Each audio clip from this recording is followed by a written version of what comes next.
everyone, and welcome back to Wicked Art. It's Wicked here, and first, I just want to apologize for the lack of content. I was helping to animate an opening for another person's podcast. Maybe I'll highlight what I actually did in a later video, but it was really taking a lot of time, and I really had to focus on getting it done.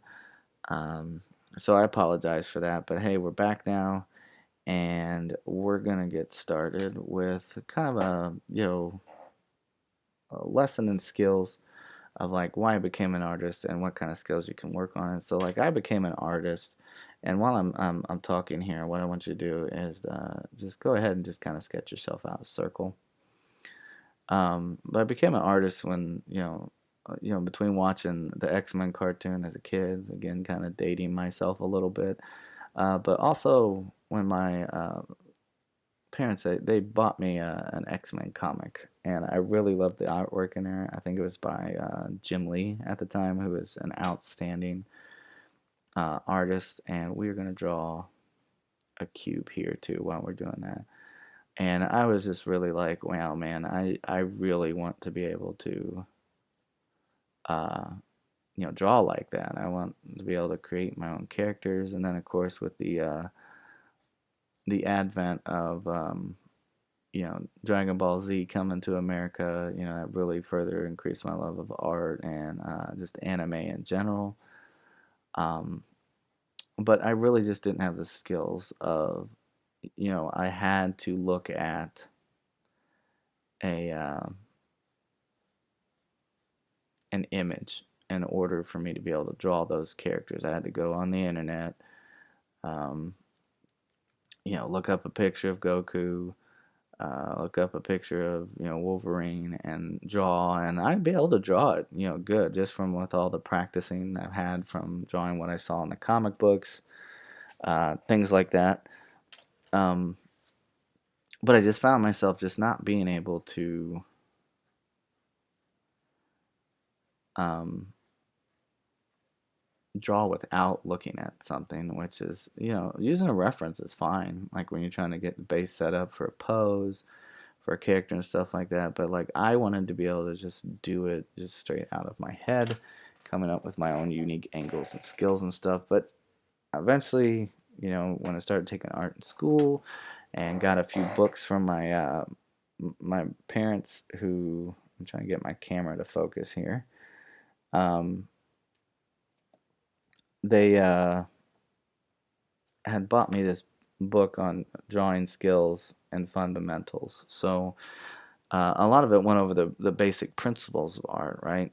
So some of the things that you need to know is what we're going to work on here. So obviously, things with shading and value, right? Value and form. So these are geometric forms. And, it seems simple, and everybody wants to skip to the end, but nobody wants to take the time to learn. And I'm just kind of darkening the edges on these. The basic skills in order to get yourself better. There is no shortcut method that everybody wants to look for. What can I learn in 10 minutes and be a master of? That's not how life works, unfortunately. And I think it's something that you really have to tell yourself. Like, if this is something you're truly passionate about and truly want to get good at, then it's something that you're going to need to take the time to learn. So we're going to talk about, value and form. So something that you can do to kind of help you out is you can start by drawing a simple little rectangle, right? And this will apply to anything that you do.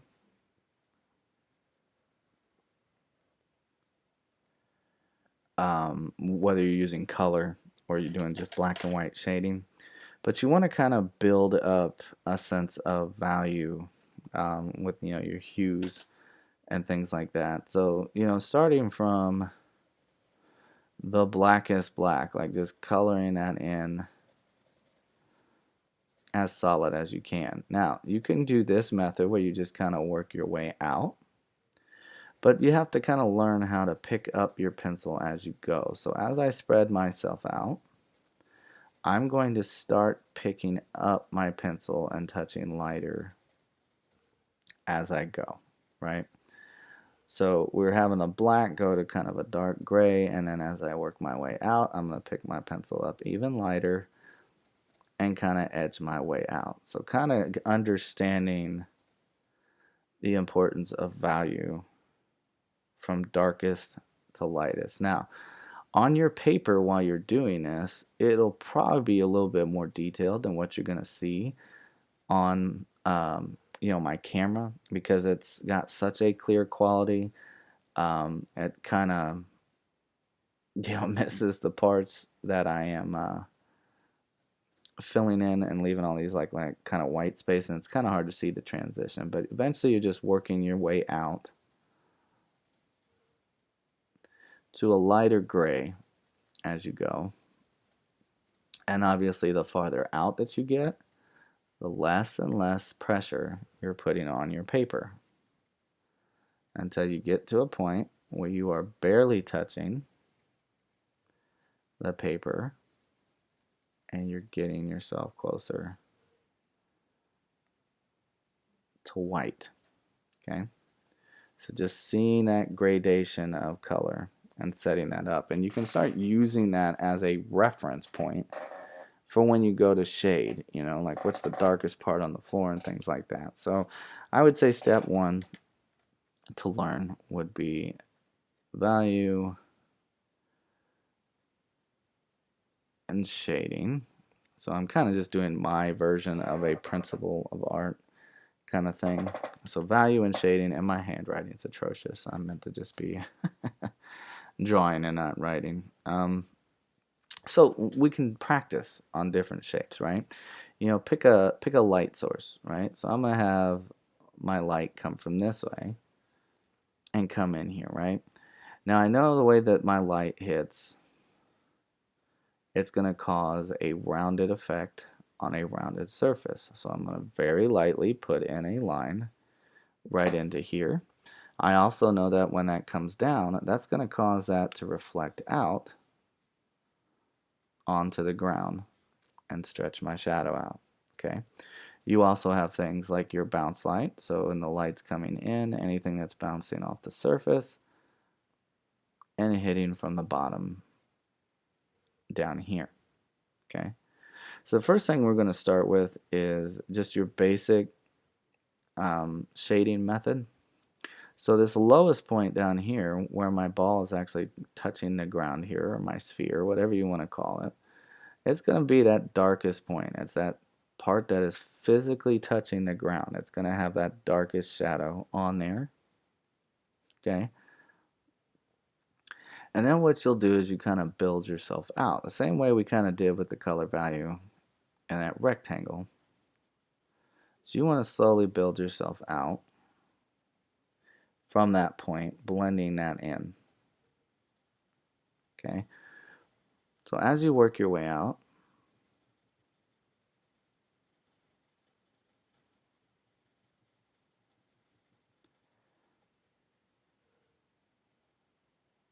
so you can see as I move my hand away, we have that really dark point right in here.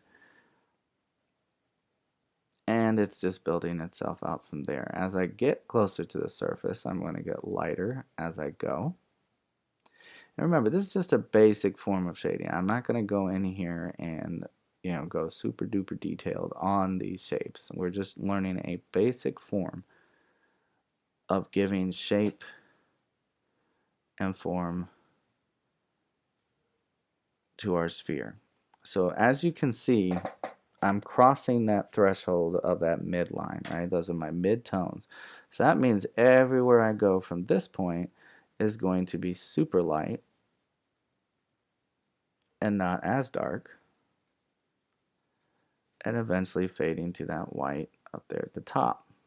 Now, depending on where my light source is hitting, but since it's coming in and it's coming right about in here, we are not going to have everything filled in. We are going to leave a hot spot, or where a direct light source would be hitting, right? Now, you can see it's kind of sketchy, leaving a lot of blank space in there. But what you can do is something called smudging, where you can use the pressure of your finger. It mixes kind of like with the oil in there, and you can kind of smooth things out and blend them in. If you don't want to use your finger, you can get a tissue or a piece of paper, right? So from there, you find your spot.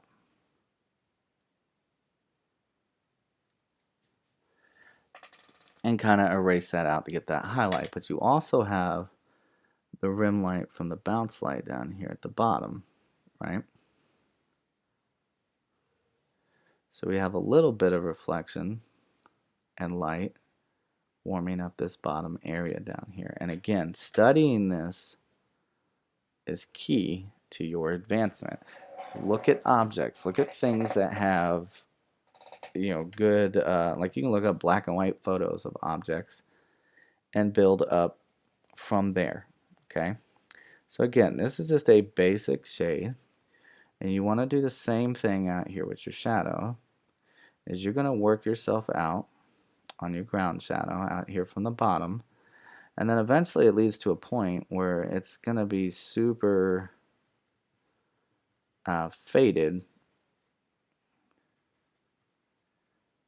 and drift off, just depending. If this was like a hard light, you'd probably have a hard shadow on the ground with a defined shape.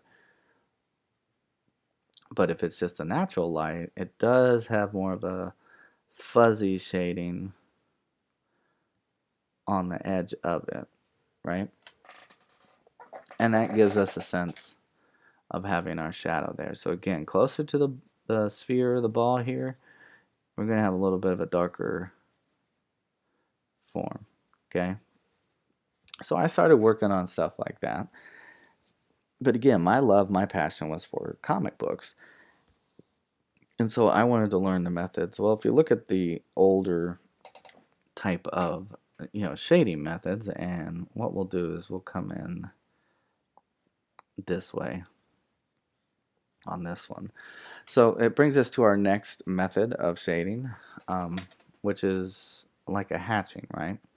So I know now that if my light source is hitting this way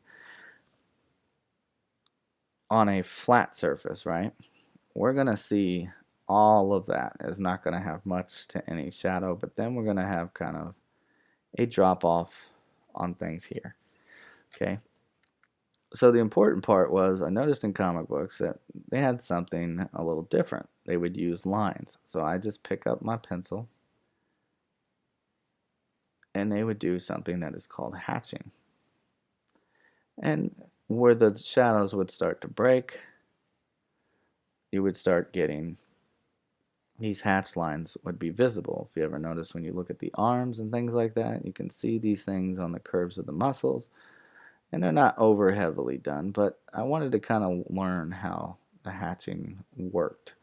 So on top of just studying regular, shading, you can study hatching. So there's two types of hatching.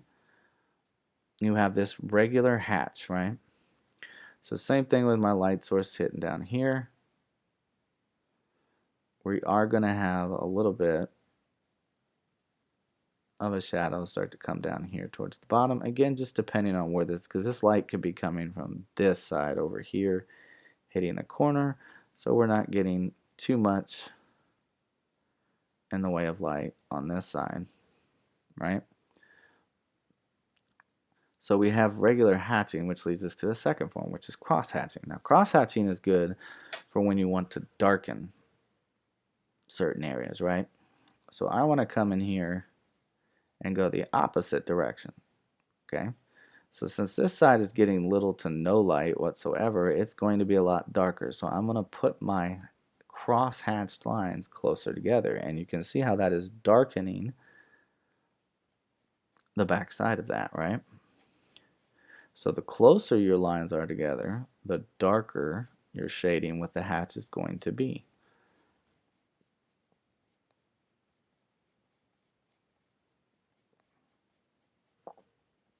Okay?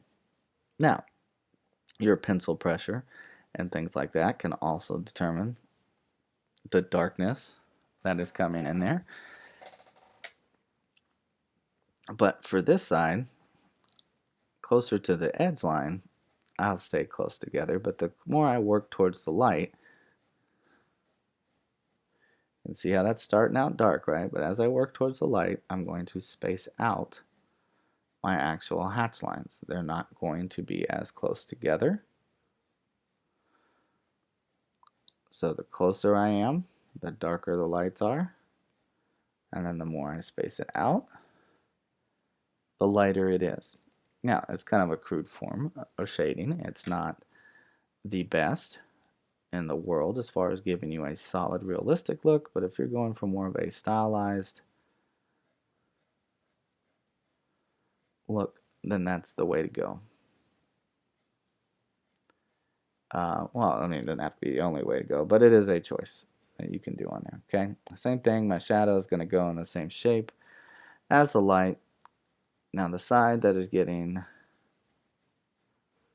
the least amount of shadow, I'm going to hatch normally, but that way we can just kind of start the same on both. So as it kind of peeks out around this edge where there's more light, I'm going to kind of space out that shading. Come back to this side. We went that way, so I'm going to switch sides. And I'm going to get a little closer because, again, this side of the cube is going to be a little bit darker. So my lines are going to be closer together. And again, I am picking up my pencil with each and every stroke, right? So that allows me to get used to the movement, and I can speed up as I go. Now, as I go out this way, I'm going to switch directions to kind of match and space it out so it is not as dark as this back end right over here. Now again, our cube is sitting on the ground, so we should have a ground shadow to that, okay?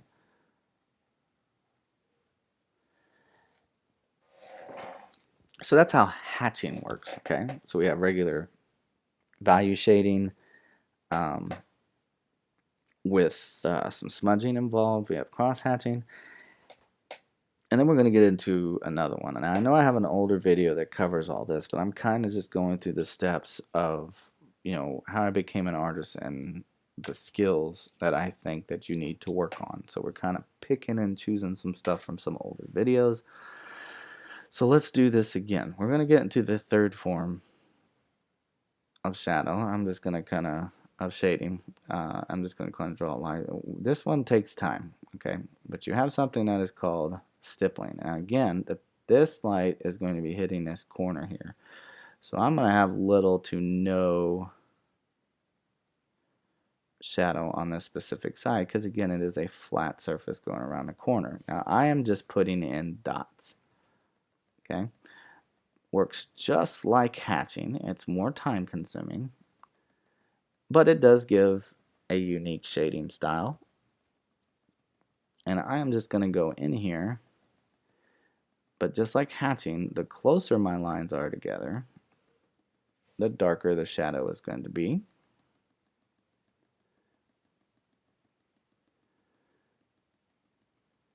So if you want, you could start by kind of spacing it out and filling it in. I know that this side is going to have more shadow to it, but you can see how time consuming that is, and it's probably not the best method for you.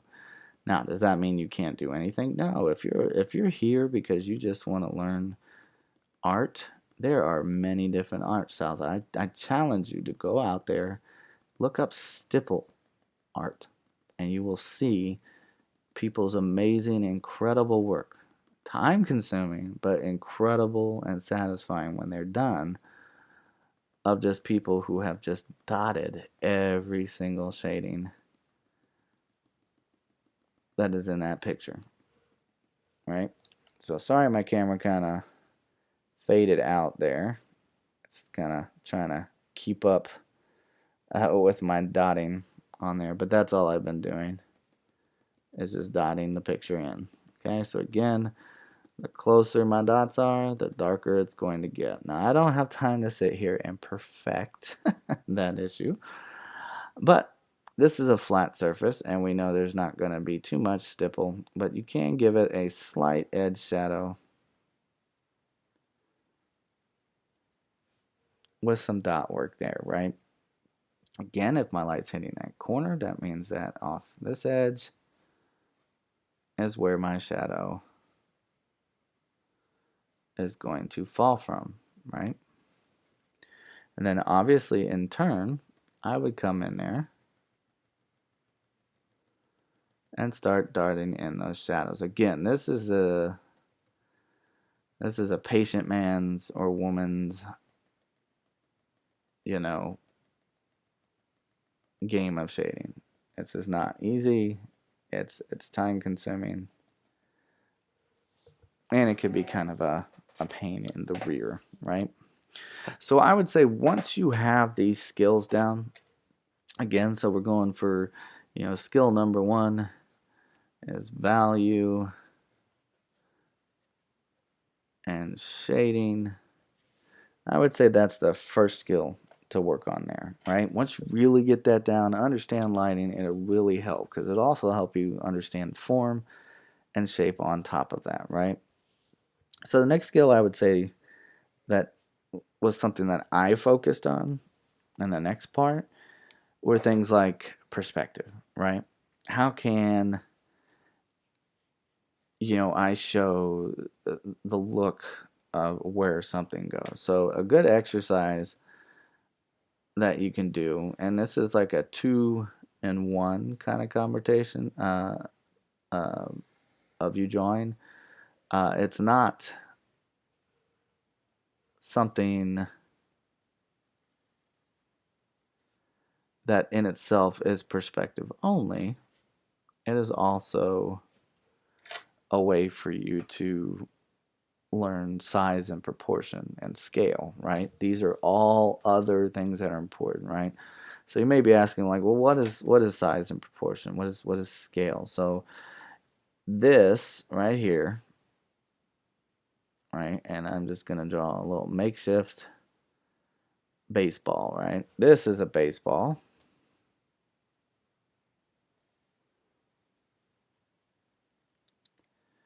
That's more like an oval instead of a ball. So let's fix that. And this is a baseball. Okay. Now, at first looking at this, you may just go, wow, that's a really big baseball. But what you don't understand is they are the same size. It's just this one is way back here, and this one is way up here in the front. So the bigger something is, the closer it is to the screen, it obviously has to be bigger, right? So the scale and size of it and what someone perceives, right, is due to your placement and how it's drawn, right? So good exercise you can do, for perspective. Like you could start with a circle. Okay, so let's kind of draw ourselves our horizon line in here. We're going to put our dot right here. We want everything to lead back to the dot. Okay.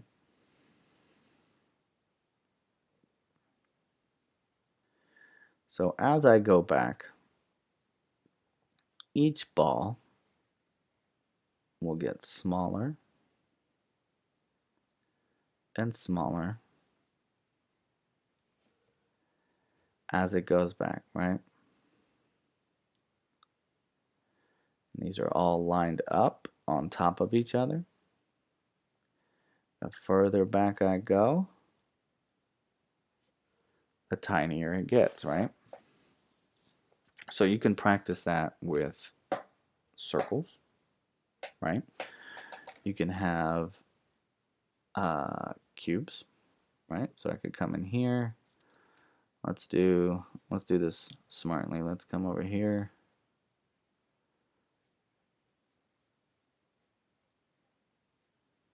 Okay, I can draw my cubes in here. So again, practicing perspective.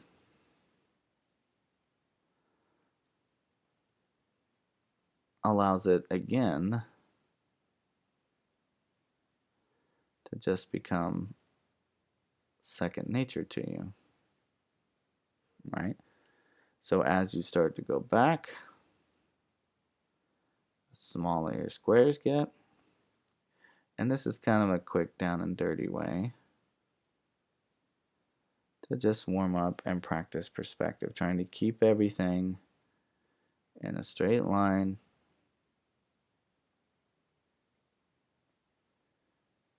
Going back, right?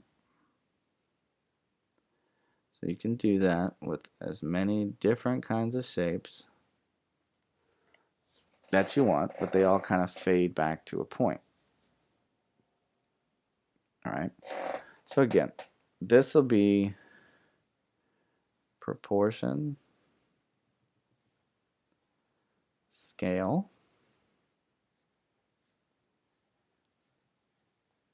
and perspective. Okay. So again, you could fill that out with as many things as you wanted, however you wanted to draw them. If you wanted to try to draw, let's say we make a house, everything's going back that way, you can kind of learn to draw buildings, right, as they all angle back.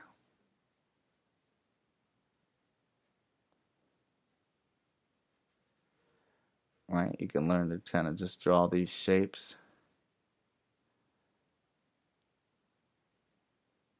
coming from different sides. Maybe that's a street going straight across, and there's another set of buildings working their way back down the street, right? Just little things you can try to thumbnail out into the actual image itself, right? So those are two big things: scale, proportion, and also perspective. Okay, so we have step one is our value and shading. Once you've kind of not necessarily mastered that, but just gotten really good at it, that way you don't get too stagnant. But if you want to, you can spend as much time as you want shading on that. Then go to proportion, scale, and perspective, right? The next thing, depending on what you're getting into, right? If you're a character artist and you're here to learn how to draw characters, if you're an environment artist, you need to kind of pick and choose, especially this. If you're environment and you really want to learn how to, I'm so sorry. I don't know why in all my videos I got a sneeze or a cough or something. Something was tickling my nose, so I do apologize for that. But yeah, perspective, scale, and proportion is going to be so crucial for your environment. So that is your main focus after that. Now, if you get into character, not only do you want to know that, but you have to know, and I'm going to put this in big letters, okay? Have to, quotes, exclamation points, exclamation points. You have to know this. There is no skipping around that. So again, I became an artist to learn how to draw characters. Now, I dabbled into the environment and stuff like that just because it was fun to add more to the scene. But you have to know this. There is no skipping this step. I cannot preach that enough. You cannot skip anatomy. There's no shortcutting it. There's no way around it. You have to do that. You cannot just start like this, where you're going, okay, I'm going to draw Wolverine here, and I'm going to draw out all your pictures will continue to this day looking like this. That is wrong. Okay? You need to quit thinking there's a shortcut And I'm sorry if it hurts your feelings and you don't want to hear it. And you're like, oh man, I hope there was some secret. There's no secret to it. The secret is learning it. It's studying it. What shapes make it up, right? So little exercises. Break down the body into sections, right? Don't start with drawing the whole thing. Get good at each section and then learn to piece them together, right? So saying, well, we'll start with a head, okay? A head. What is the top of the head made of? It's a skull, right? So break down, draw bones, draw skeletal structures. Whatever you have to do to get good. Now, I'm just making this up off the top of my head. It's not going to be 100% accurate, but you get the point. These are supposed to be teeth from the skull. You can start learning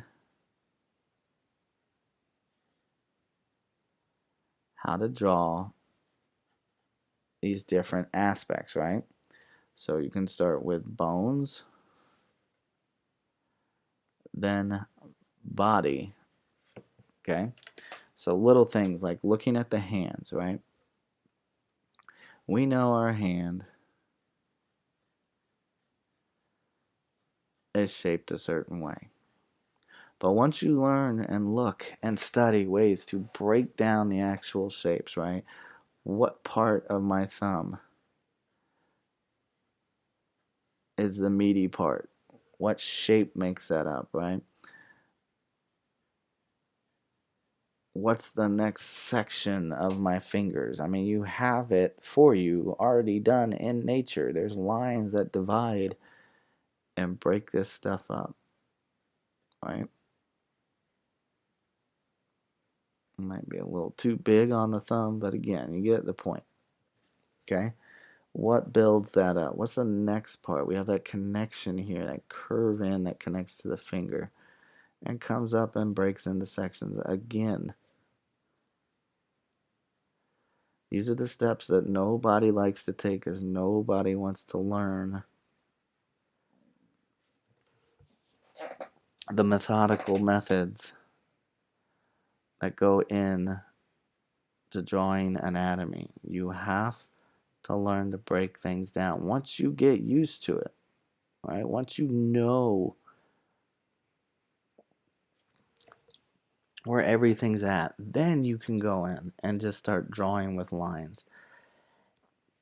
I once had a viewer, ask me one time, how do you draw that without using construction lines? Like, how do you just start drawing a face? How is it you are able to draw that muscle tone? Well, you practice it enough. You've seen it enough. You've done it enough.